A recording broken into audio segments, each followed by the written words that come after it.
Have you always wanted that lovely lag shape in your golf swing that you see all the best players achieve? Today I'm going to give you the 3 big reasons why that is a struggle, why that is hard for you as a golfer. So reason number 1, the grip, how you hold the club. If you hold the club in the palm, it is virtually impossible to be able to load and unload these wrists and maintain a lag position in the downswing. It's one of the most unpowerful ways to hit a golf ball. You'll either see the swing be quite kind of limp and kind of all collapsy, or what you'll see is the left arm bend very excessively at the top and almost like a regrip, hand being lost at the top and kind of lots of castiness on the way down.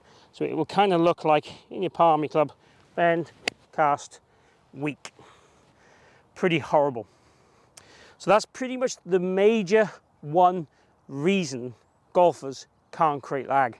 And it's probably the simplest one to fix. So have a go at that one first and move on to point number 2.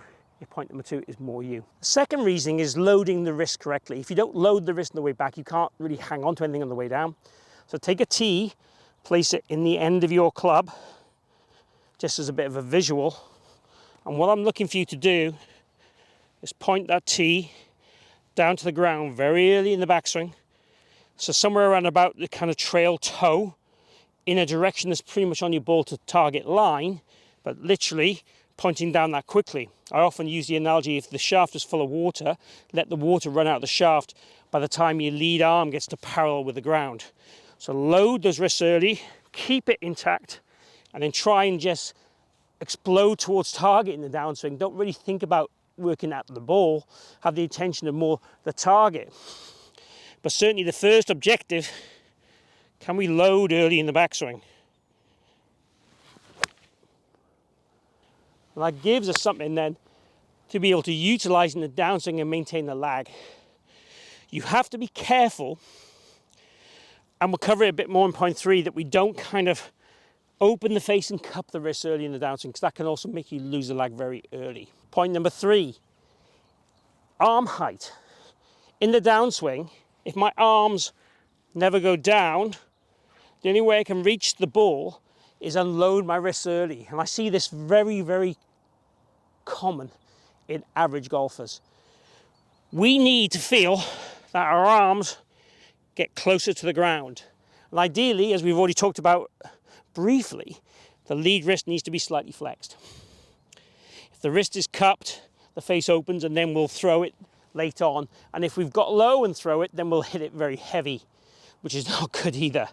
So what we're looking to do is from the top of the swing, can we get our hands low? And Justin Rose has the practice swing where he keeps his back to target and gets his arms and hands very low in the downswing. And it does lots of great things for you, that. Keeping your back to target helps the plane. It helps get the arms in front of the hip from a sequence point of view. And going low helps you maintain your wrist conditions to explode those wrists where you want them through the golf ball. And we do want that wrist explosion. If the wrists never overtake or never unload, we won't create that kind of noise, whooshing noise and speed. We just want to do it at the right point. Doing it here is far too early. And quite often the intention of doing it at the golf ball is far too early. We want to make sure it's more at target. So we're looking to get the arms low. So we're loading the wrists. We're standing with the correct grip, and then we're trying to feel like our arms go low in the downswing. So the rehearsal swing would go low and never try and unload this wrist. And we go and hit the golf ball, can we just go low?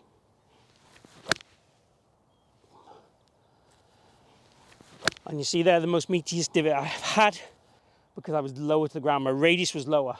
Ideally, when we go low, also we start to push up off the ground. That makes us use our ground forces more naturally and more correctly, which helps for natural speed, which we all want. So, hold it correctly, load the wrist correctly, and then get the arms low to be able to utilize and create and store and throw the lag in the right spots to become a better player and a longer player and a happier golfer.